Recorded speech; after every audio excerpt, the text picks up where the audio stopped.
Harry Potter एक ऐसा अनाथ लड़का जिसे ना जादुई झाड़ू के बारे में पता था, ना ही वह मंत्र जानता था। ना तो उसने कभी ड्रैगन देखा था और ना ही कभी उसने अदृश्य चोगा पहना था। हैरी अपने अंकल आंटी और उनके बेटे डडली के साथ जीवन भर दुख ही झेला था। कमरे के नाम पर हैरी के पास थी सीढ़ियों के नीचे बनी एक छोटी अलमारी और 11 सालों में उसका जन्मदिन कभी किसी ने नहीं मनाया था। लेकिन एक दिन यह सब बदल जाता है जब एक भीमकाय आदमी जिसका नाम हैग्रिड है, हैरी के नाम की एक रहस्यमय चिट्ठी लेकर आता है। और इस चिट्ठी में हैरी को मिलता है आमंत्रण एक ऐसी जादुई दुनिया का जहां उसे मिलते हैं सच्चे दोस्त। क्लास से लेकर खाने तक की हर चीज में मिलता है जादू और साथ में मिलता है नाम कमाने का महान अवसर।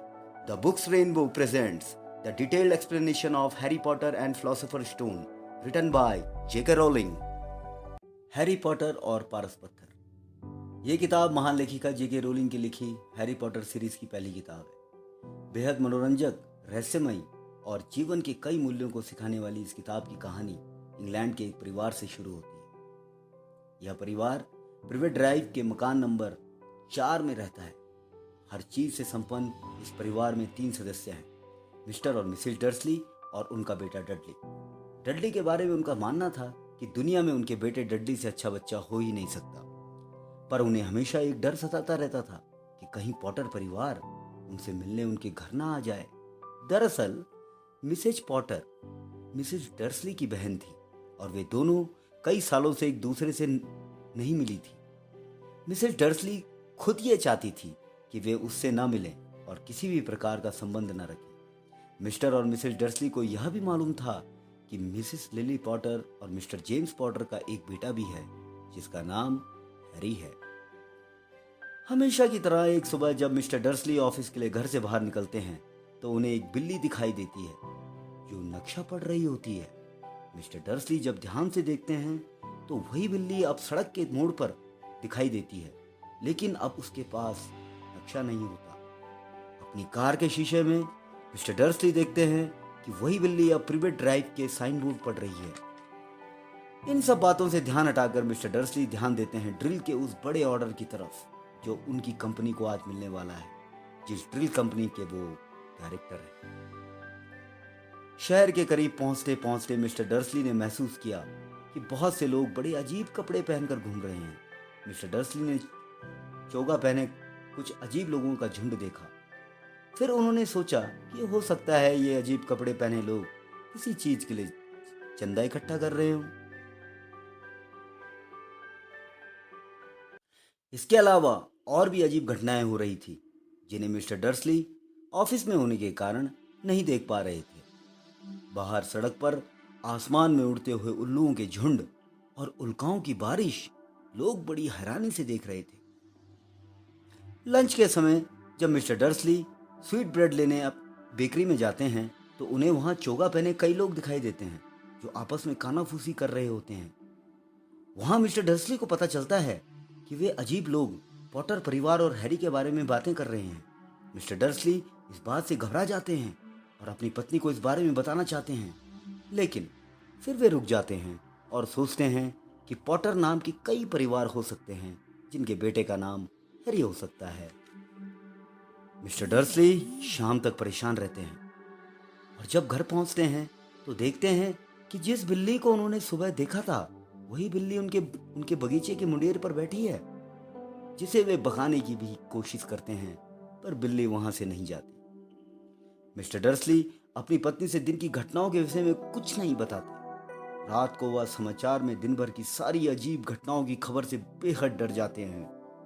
सोने से पहले वे खिड़की से बाहर देखते हैं जहां उन्हें वही बिल्ली दिखाई देती है जो प्रिवेट ड्राइव के मोड़ पर नजरें गड़ाई थी, जैसे किसी के आने का इंतजार कर रही हो।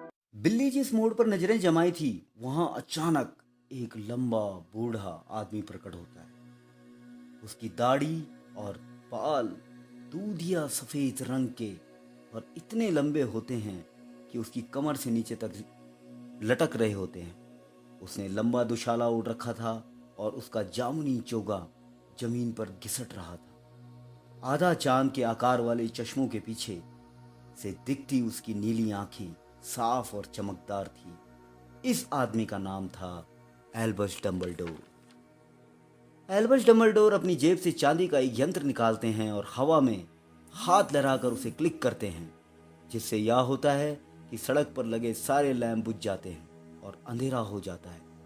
इसके बाद डम्बलडोर मकान नंबर 4 की तरफ बढ़ते हैं। वे उस बिल्ली के पास आते हैं और पूछते हैं कि प्रोफेसर मैकगोनागल, आप यहाँ क्या कर रही हैं? तभी वह बिल्ली अपना रूप बदलती है और एक गंभीर सी दिखने वाली महिला में बदल जाती है, और ये होती हैं प्रोफेसर मैकगोनागल। प्रोफेसर मैकगोनागल अभिवादन के बाद डम्बलडोर से पूछती हैं कि वे यहाँ क्या कर रहे हैं। डम्बलडोर जवाब देते हैं कि वे हैरी को यहाँ उसके अंकल आंटी के पास छोड़ने के लिए आए हैं, क्योंकि हैरी के माता पिता जेम्स और लिली पॉटर को शैतानी जादूगर वोल्डेमॉर्ट ने कल रात मार दिया था। वो हैरी को भी मारना चाहता था, पर वह उसे मार न सका और उल्टा अपनी शक्तियाँ गंवा बैठा, जिस वजह से उसे गायब होना पड़ा, जिसका जश्न सभी जादूगर मना रहे थे। हैरी को वहां लाने का काम डम्बलडोर ने हैग्रिड को सौंपा था, क्योंकि डम्बलडोर हैग्रिड पर अपने जान से भी ज्यादा भरोसा करते थे। तभी एक उड़ती हुई मोटरसाइकिल पर सवार हैग्रिड नीचे उतरता है। हैग्रिड मोटरसाइकिल की तुलना में लगभग दुगना लंबा और कम से कम 5 गुना चौड़ा था। उसकी शक्तिशाली बाहों में कंबलों की एक पोटली थी जिसमें हैरी था।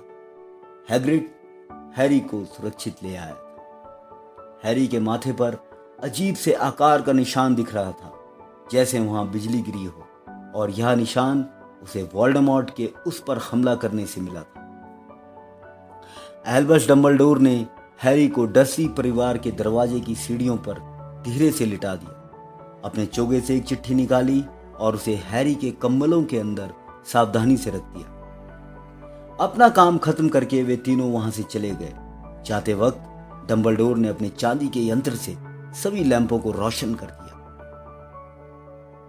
हैरी ने सोते सोते अपने कंबलों के भीतर करवट बदली। उसके नन्हे से हाथ ने पास रखी चिट्ठी को पकड़ लिया और वह सोता रहा। वह नहीं जानता था कि वह खास था, यह भी नहीं कि वह मशहूर था, और यह तो जान ही नहीं सकता था कि इस समय पूरे देश में छुप छुप कर मिल रहे लोग अपने गिलास उठाकर दबी आवाज में कह रहे थे, हैरी पॉटर के नाम, वह लड़का जो जिंदा बच गया। दोस्तों, ये था Harry Potter and the philosopher stone के चैप्टर 1 का डिटेल्ड एक्सप्लेनेशन। आगे भी आपको और चैप्टर्स का डिटेल्ड एक्सप्लेनेशन सुनने को मिलेगा। प्लीज़ मुझे लाइक करें, शेयर करें और सब्सक्राइब करें। Thank you.